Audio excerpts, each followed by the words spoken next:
Y dejamos el lugar al maestro Jorge Hostos desde Argentina con el tema La oración cristiana como juego de lenguaje.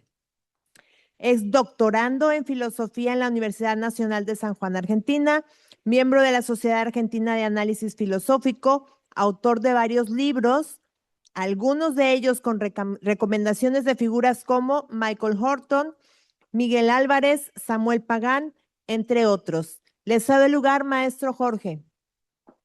Bueno, muchísimas gracias. ¿Sí se me escucha?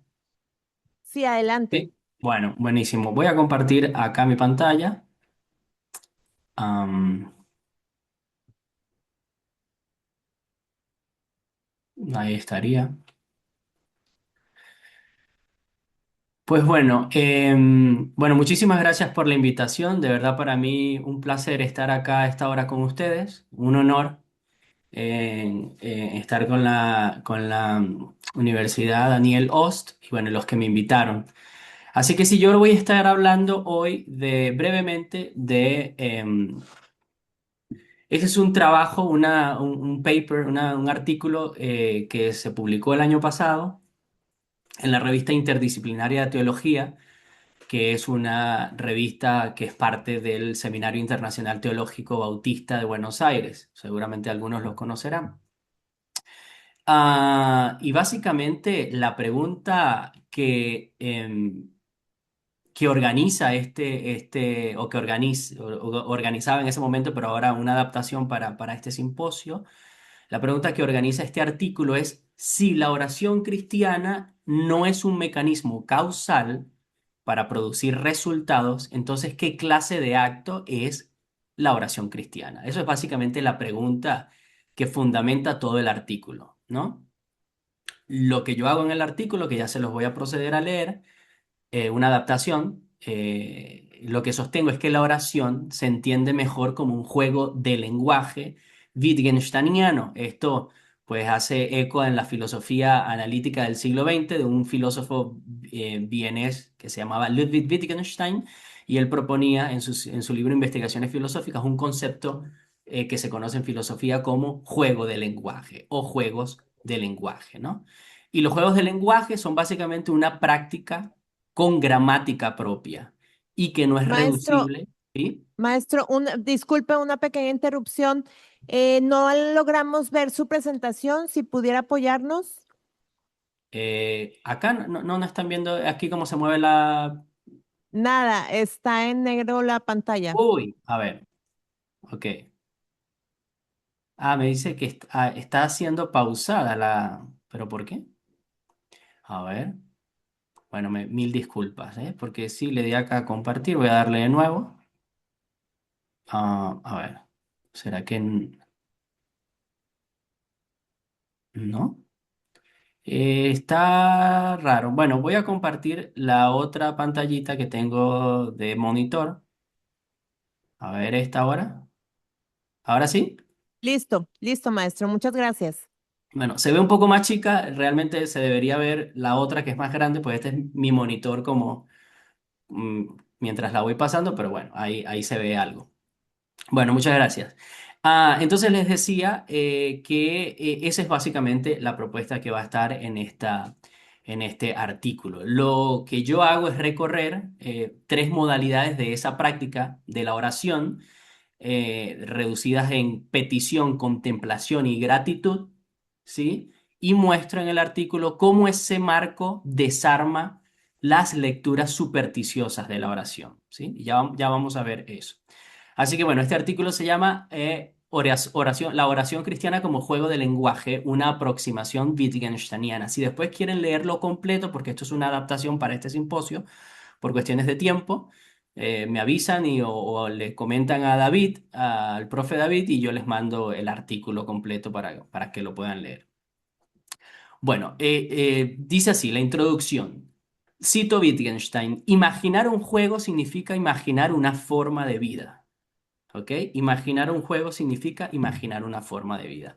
De igual modo, la oración cristiana se comprende mejor al situarla en el contexto de la iglesia y sus ricas tradiciones de culto, ¿sí? No es un mero procedimiento mágico, sino una práctica con su propia gramática profunda y reglas de uso que revelan la relación del cristiano con Dios. Frases como, si la oración funcionara, los hospitales no existirían, y seguramente han escuchado frases como esas publicadas en redes sociales, ¿no? Si la oración funcionara, los hospitales no existirían. Lo que deja en evidencia es una cosmovisión instrumentalista o supersticiosa, que reduce la oración a un contrato mercantil con un agente cósmico. Es como que yo tengo un contrato de toma y dame con un agente cósmico, en este caso Dios, ¿no? Que si yo le pido, Él me tiene que dar, ¿no? Entonces, al entenderla solo como medio para lograr, por ejemplo, sanidad instantánea, en el caso del contexto de los hospitales, se desvirtúa por completo el sentido de entrega y comunión que la tradición cristiana, desde las enseñanzas del Señor Jesús, Mateo 6:5, por ejemplo, hasta las oraciones de las primeras comunidades, como leemos en Hechos, ha iluminado como un acto expresivo de dependencia existencial, ¿sí?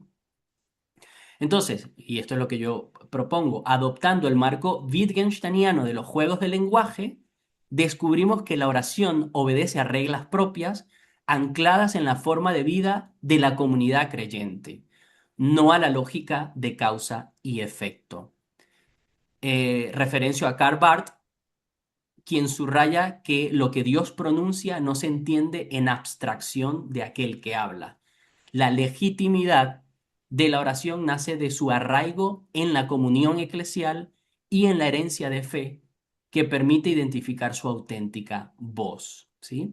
Sostengo también que la oración no es primordialmente un instrumento para manipular la realidad, sino un acto expresivo que refleja confianza, humildad y gratitud. Reconocer esta gramática profunda libera al creyente de expectativas transaccionales, ¿no? Porque esto incluye no solamente a algún escéptico que dice la oración no funciona porque, bueno, anda para los hospitales y sana a la gente en los hospitales, si es que eso funciona. No solamente tengo en mente a este tipo de personas, sino tengo en mente a los mismos cristianos nosotros que a veces creemos que con la oración es como recitar a un genio una palabra mágica para obtener cualquier cosa, ¿no? Entonces a eso me refiero con expectativas transaccionales y de reduccionismos escépticos, que es lo que mencioné anteriormente, y abre las puertas de su eficacia terapéutica para la sanación interior y el fortalecimiento de la comunidad. En lo que sigue voy a mostrar cómo el marco wittgensteiniano desarma la lectura supersticiosa de la oración y voy a recorrerlo en las modalidades que le comenté, hablando del concepto de juego de lenguaje y de la oración, la crítica a la superstición y su valor comunitario, ¿sí? Bueno, voy a hablarles un poco brevemente, puede ser denso, sobre Wittgenstein, este filósofo, y lo que él propone en lo que se conoce como juegos de lenguaje, para que entendamos un poco el marco y el fundamento y entender qué es lo que estoy diciendo con respecto a la oración. Entonces, en el primer libro de Wittgenstein, llamado el Tractatus Logico Philosophicus, Wittgenstein creía en una correspondencia estricta entre proposición y realidad, ¿sí? ¿Qué quiere decir esto en palabras simples? Que el lenguaje reflejaba el mundo según una lógica única, ¿sí? El lenguaje, las cosas que yo digo, reflejan el mundo, son para describir hechos en el mundo. Sin embargo, tras revisitar sus ideas en Sobre la certeza y sobre todo en el libro que les mencioné, Investigaciones filosóficas, donde introduce el concepto de juegos de lenguaje, abandona esa teoría de la imagen y proclama que el sentido no yace en la referencia aislada a objetos, sino en la práctica del lenguaje, ¿sí? Entonces se subraya que Wittgenstein rechaza la idea de que nuestras palabras obtienen su significado al representar algo independiente del lenguaje, ¿no? Entonces, el punto acá es que comprender una palabra equivale a entender las múltiples actividades que esa palabra participa o en la que esa palabra participa, ¿sí? Entonces, por lo tanto, el significado no puede identificarse con nada independiente del contexto del significado, no se puede aislar del contexto, ¿no? Entonces, en investigaciones filosóficas, Wittgenstein introduce este término, esta frase de juegos de lenguaje para mostrar que cada forma de usar palabras por nosotros se rige por reglas propias, análogas al reglamento de un juego, pero infinitamente diversificadas, como un juego ajedrez, fútbol, béisbol, etcétera, tienen reglas, así funciona el lenguaje, tiene reglas. Y esto incluye la oración cristiana, y acá es donde vamos. Entonces, en una parte del libro, Wittgenstein enumera decenas de usos cotidianos del lenguaje, como contar un chiste, dar órdenes, saludar, ¿no? Y entre ellos coloca, y lo marca muy especialmente, orar, ¿sí? Como un uso del lenguaje. Entonces, al Wittgenstein mencionar orar junto con actos cotidianos como agradecer o saludar, él lo que hace es que reconoce que la oración no está al margen de nuestros modos ordinarios de hablar, como que si fuera algo externo a nuestra forma de vivir y de hablar, sino que forma un juego de lenguaje con su propia gramática, ¿sí? Entonces, no hay una esencia para Wittgenstein común en todos los lenguajes, en todos los juegos de lenguaje, lo que hay es parecidos de familia. Ese es otro concepto, no me voy a detener allá, porque si no nos vamos hacia otro lado. Entonces, eh, con el lenguaje entendido como una pluralidad de juegos, por así decirlo, y la filosofía como una terapia de uso para Wittgenstein, entonces estamos listos para replantear la oración, ¿sí?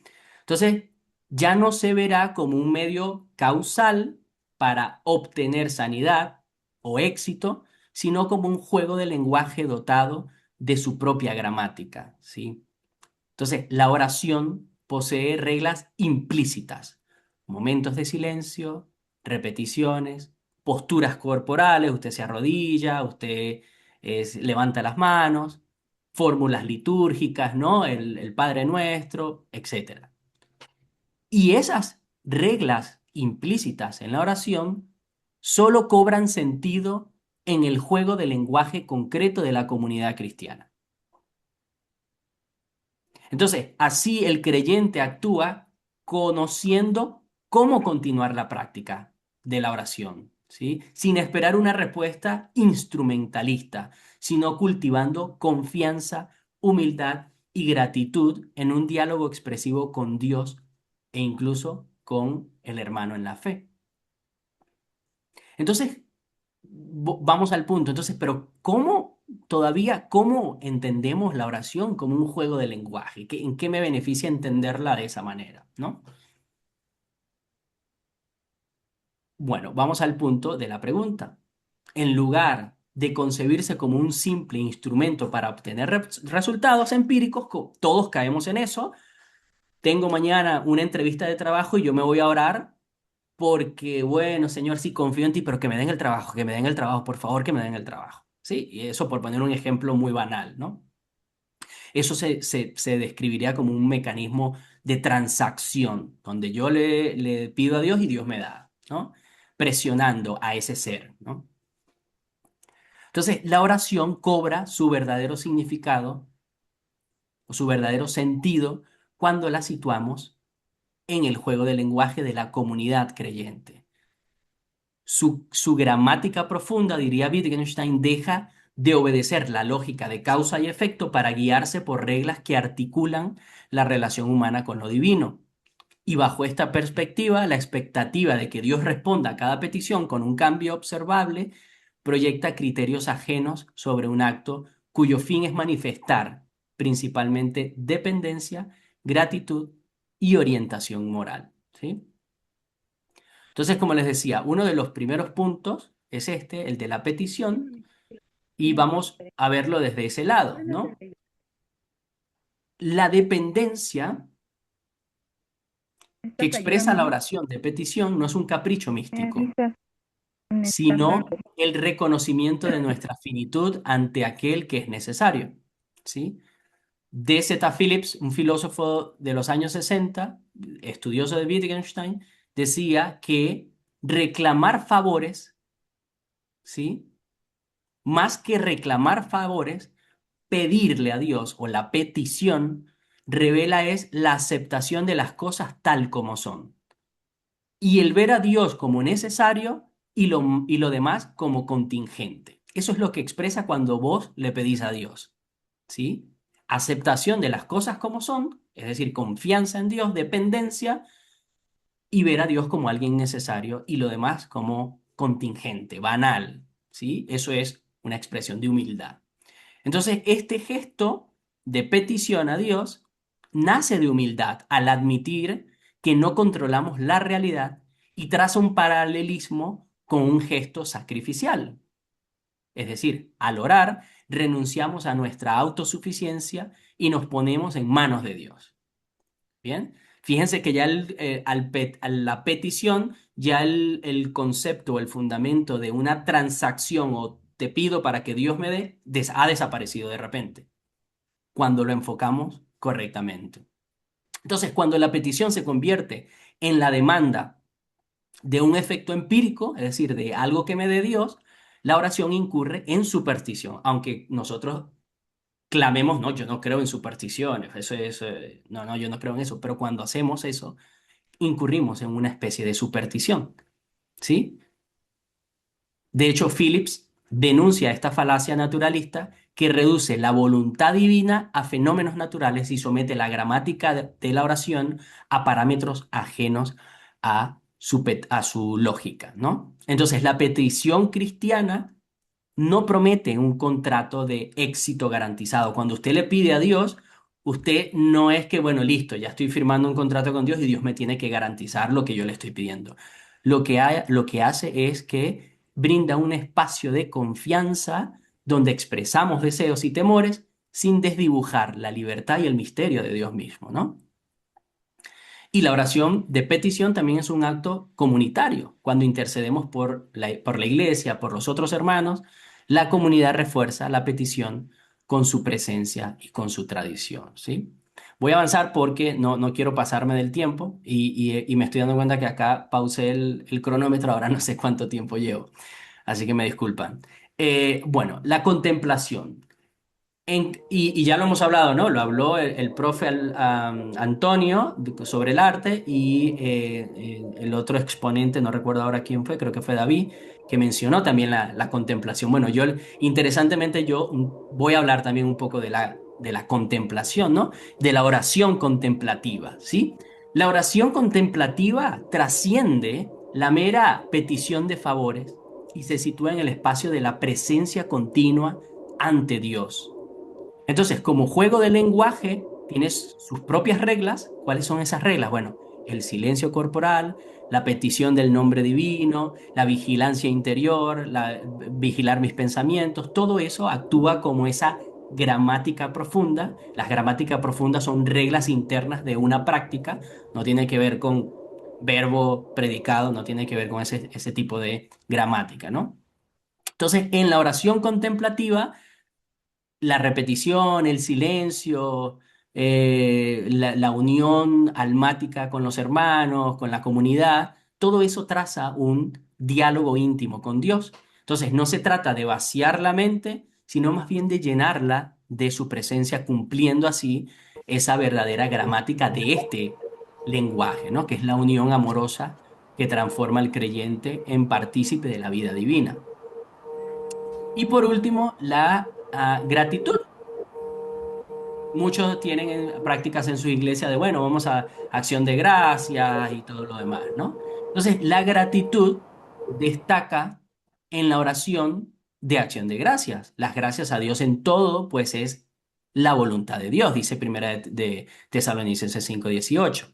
Entonces, a diferencia del agradecimiento humano, que vos le agradeces a un compañero, a un amigo, a una amiga, a un hermano, que valora un regalo particular, la acción de gracia cristiana abraza la totalidad de la existencia. Es decir, cuando agradecemos a un amigo o un compañero, valoramos su intención y el beneficio concreto de un regalo, de una ayuda, etcétera. En la oración de gracias, si la entendemos como un juego de lenguaje con esas reglas internas, entonces lo esencial no es la causa específica, sino la postura de dependencia y confianza. Y acá les pongo confianza incondicional, ¿no? Y hablando de confianza, un estudiante de Wittgenstein, y acá estamos hablando de filosofía, yo no estoy hablando como de teólogos y cristianos que hablaron, no, acá le estoy hablando desde conceptos filosóficos. Rush Rees, un estudiante de Wittgenstein, propuso esta idea de gratitud fundamental, ¿no? Que es ese reconocimiento incondicional de la mera existencia, anterior a cualquier juicio moral o cálculo de bienes y males. O sea, la existencia misma, como dice la escritura, todo lo que respire alabe a Dios, básicamente eso. Aún el hecho de que yo estoy respirando, ya debe haber una gratitud. Esa es como la gratitud fundamental, base, de que existo, de que Dios me permite existir, ¿no?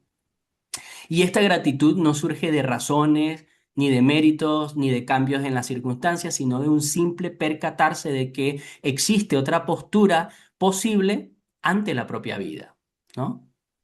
Entonces, frente a la protesta contra la existencia, el deseo de no haber nacido, la gratitud fundamental sostiene un gracias absoluto, tal como agradecer a los padres porque son mis padres o agradecer a Dios por el mismo hecho de existir, ¿sí?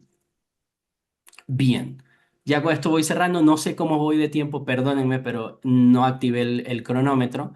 Pero bueno, voy a intentar ya ir cerrando, aunque me falta todavía leer algunas cositas. Am, para cerrar, desenmascarando malentendidos, dice el artículo. Y vamos a la pregunta inicial, ¿no? Entonces, ¿qué es lo que nos podemos llevar de esta concepción de juegos de lenguaje o concebir la oración cristiana como eso, ¿no? Eh, y es que creo que pasar por alto la perspectiva wittgensteiniana de la oración puede conducir a un error grave. No estoy diciendo con esto, por supuesto, que si no conciben esta perspectiva, todos van a tener un mal concepto de oración. De hecho, yo creo que la mayoría acá de ustedes deben tener un concepto correcto de lo que es la oración. Esto simplemente son herramientas traídas desde la filosofía para matizar un poco y ver como desde otra perspectiva cómo podemos mejor entender la oración cristiana, ¿no? Y el error grave de esto es equiparar, como les dije al inicio, la oración con un simple conjuro mágico, ¿no? Cuando la relación de la oración con la vida cotidiana se desdibuja, lo que brota no es fe sincera, sino superstición, es decir, prácticas que recuerdan más a ese ritual de tocar madera, por ejemplo, de besar la pata de un conejo, que un lenguaje de confianza en Dios. Porque la oración, dice Teófanos el Recluso, un padre del desierto, un santo cristiano antiguo, la oración no es un talismán. Lamentablemente a veces creemos inconscientemente quizás que la oración es un talismán, que si no oro o que tengo que orar para, ¿sí? Y eso es una lógica reduccionista, ¿sí? Entonces, ¿y por qué pasa esto? Y Phillips lo menciona muy bien, y es que la superstición y la oración auténtica comparten la forma. O sea, cuando vos tenés una superstición, o cuando vos orás, ahí hay una forma entre ellas dos que es muy parecida. Comparten esa forma, la forma de cómo son, pero se diferencian en el fondo que tienen. La superstición surge cuando la oración se emplea como si fuera un medio para influir en Dios de modo causal, ¿sí? Y no brota de una relación vital de dependencia. Bien, un momentito que voy a avanzar en el artículo. Bien. La gente que está en el auditorio, am, a Areli, ¿puede ser? ¿Cuánto me queda de tiempo? Y disculpen la interrupción. 2 minutos, maestro. Bien, bueno, entonces concluyo acá, gente. De nuevo, si quieren, yo les puedo enviar el artículo. Es mucho más extenso que incluso esta adaptación. Ya vi que lo adapté y todavía me quedó mucho. Entonces, pero en general creo que la idea está allí, ¿no? Entonces, como conclusión, yo coloco en el artículo que al concluir este estudio, aunque lo hemos saltado en varias partes, reafirmamos que la oración no es un mecanismo para obtener resultados empíricos, y esto es como que lo que el grosso del artículo, sino la manifestación de una dependencia profunda de Dios que se expresa en la vida del creyente. Lejos de funcionar como un contrato mágico con el Creador, la oración revela humildad, la confianza y la gratitud de quien reconoce lo necesario y acepta lo contingente. Comprender la oración exige atender a su gramática interna, es decir, a sus actos de petición, de la alabanza, de acción de gracia, de lamento, tal como se vive en la comunidad de fe y se enseña desde los orígenes del cristianismo. Jesucristo, modelo supremo de oración, oró al Padre en espíritu y en verdad, y nos hizo capaces de llamar a Dios Padre nuestro. De igual manera, la Iglesia eleva sus súplicas al Padre por medio del Hijo y el poder del Espíritu Santo, convocando a toda la asamblea, ¿no? A mujeres, hombres, ángeles, santos, a toda la Iglesia universal, en un solo cuerpo de oración que trasciende el silencio de cada corazón. En este marco comunitario, las oraciones personales se diferencian de las litúrgicas, es decir, de aquellas que hacemos en comunidad en la iglesia, sin contradecirse entre sí. La práctica regular de la oración se convierte en un hábito transformador, fortalece las virtudes cristianas, dispone del alma el alma al encuentro con Dios y orienta la conducta moral del creyente. Sin esa disciplina, la fe se seca y las palabras pierden su fuerza. Una lectura wittgensteiniana, y con esto termino, de la oración nos recuerda que su valor no reside en un supuesto poder causal, sino en sus reglas de uso dentro de la forma de vida creyente. Redescubrir esta gramática profunda implica desaprender prejuicios instrumentalistas y naturalistas para reaprender a orar con autenticidad. Solo así la oración recobra su lugar central en la existencia cristiana, es decir, diálogo silencioso con el Padre, comunión con el cuerpo de Cristo y testimonio de esperanza en un Dios para quien todo es posible. Muchas gracias.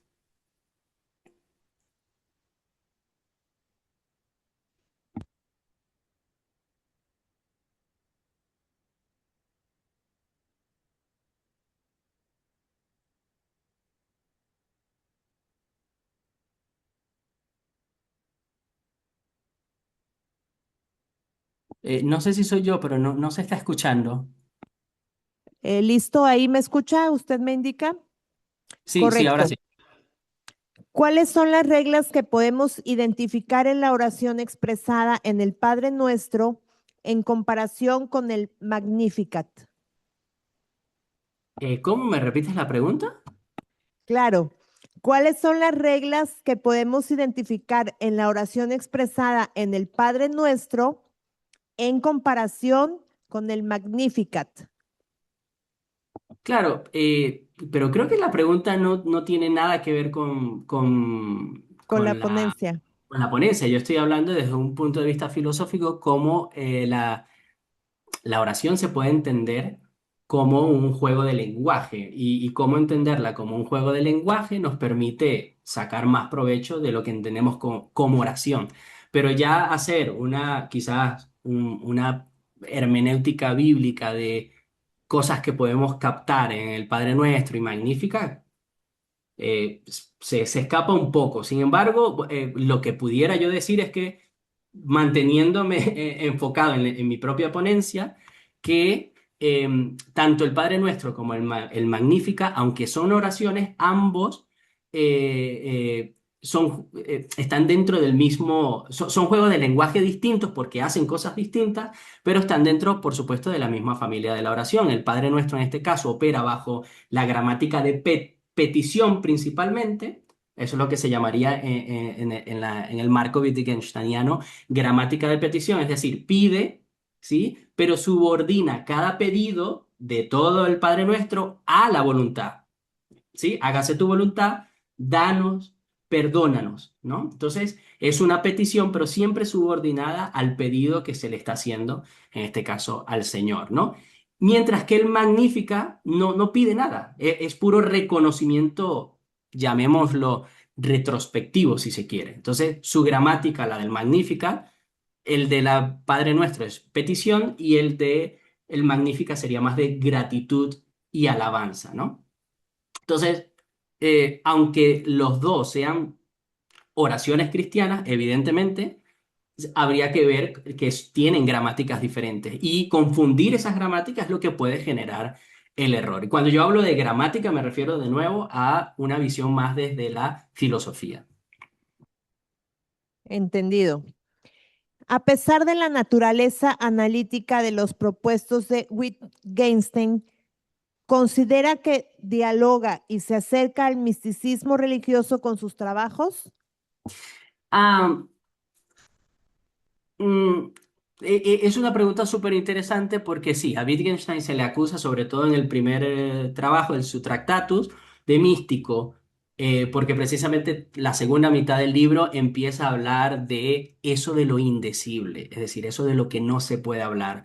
Y eso de lo que no se puede hablar incluye, eh, por lo general, la metafísica, y esto incluye la ética, el concepto de Dios y todo ese tipo de cosas. Para él, en el primer libro, de esas cosas no se pueden hablar porque esas cosas son, no se pueden expresar, ¿sí? Ahí hay, por supuesto, una base mucho más analítica y logicista, cuasi cientificista de por qué, pero aunque está esa base, él no niega ni rechaza ese tipo de cuestiones. Entonces, por eso los logicistas más cerrados lo llaman de místico, porque él habla de cosas que, o sea, que las acepta como verdaderas o como que existen, aunque de ellas no podemos hablar. Entonces, se tendría que matizar mucho la respuesta a esa pregunta, pero sí, en cierto sentido se le puede ver como una especie de misticismo allí en su filosofía, aunque él nunca habló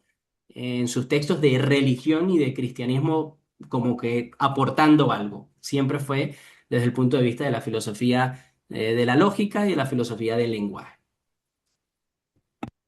Excelente. Una pregunta más. ¿Cómo ayuda este enfoque a quienes se sienten frustrados cuando sienten que Dios no responde sus peticiones? A ver, sí, lo primero que yo diría que va a ayudar, y creo que lo dije varias veces en la lectura del artículo, es que, claro, si vos te sentís frustrado porque Dios no te responde, o bueno, sí, porque Dios no te responde, generalmente es porque estamos pensando de que Dios me tiene que dar algo que le estoy pidiendo, incluyendo una respuesta, porque una respuesta de parte de Dios generalmente la vamos a asociar a un acto que pasa. ¿Sí? O sea, ahí es donde vamos a decir, bueno, Dios me ha respondido, ya sea porque me dieron un trabajo, ya sea porque esta situación pasó, ya sea porque esta lucha con esta tentación la pude pasar, ¿sí? Hay una recepción, ¿no? Y ahí vemos la respuesta. Pero el ver la oración como un juego de lenguaje, y como yo lo estuve explicando en la ponencia, nos ayuda a ser más dependientes. Porque el hecho de que, o sea, el hecho de que Dios no responda, ¿sí? Porque ese es otro tema. A veces la pregunta se puede volver se puede girar diciendo, pero ¿cómo sabes que Dios no te respondió? Eso es una muy buena pregunta. Dices, uy, Dios no me ha respondido en esto, pero ¿cómo sabes exactamente que Dios no te respondió? Quizás Dios no te ha respondido en un punto particular, pero quizás te respondió en una periferia que al final responde esa pregunta, pero tú no lo sabes. ¿Entendés? Vos no sabés que Dios te está respondiendo. Entonces, eso para empezar, es difícil saber identificar esa respuesta porque Dios actúa de manera misteriosa y hay cosas que Dios está respondiendo y nosotros no lo sabemos. Es el Espíritu Santo obrando y no nos damos cuenta. Y nunca nos damos cuenta, quizás, o quizás mucho tiempo después nos damos cuenta. Entonces, el concebirlo de esta manera te puede dar al que está preguntando una... primero, ayudar a depender más de Dios y a que Dios responde, pero a veces es que no responde de la manera que creemos. Y el hecho de que Dios no responda de la manera en que queremos que responda no significa que no haya respondido. Claro. Bueno, y solamente un comentario final que nos dejan por medio de Zoom. Buenos días, gracias por la ponencia. Siempre he creído que la oración es la base de nuestra comunión con Dios. Excelente ponencia llena de temas profundos. Felicidades, bendiciones. Muchas gracias, maestro Jorge. Perdón, Areli, quisiera añadir a ese comentario. y nuestra Claro, comunión con los hermanos. No solamente claro, con Dios, es la base de nuestra comunión con Dios, pero también nuestra comunión con la iglesia de Cristo, ¿me entendés? Porque por cuando Ariel me supuesto. dice, mira, Jorge, ¿podés orar por mí? Ahí, ¿sí me entendés? Yo oro por el hermano, yo oro por la iglesia, yo oro por el líder, por el pastor, por quien sea, yo estoy orando. Entonces, en ese acto que generalmente lo rendimos a Dios y por supuesto es una rendición a Dios, pero está incluido un montón de otra gente. Entonces, es también fundamento para la comunión con ellos. Claro, por supuesto, algo en nuestro diario vivir. Bueno, gracias, maestro Jorge.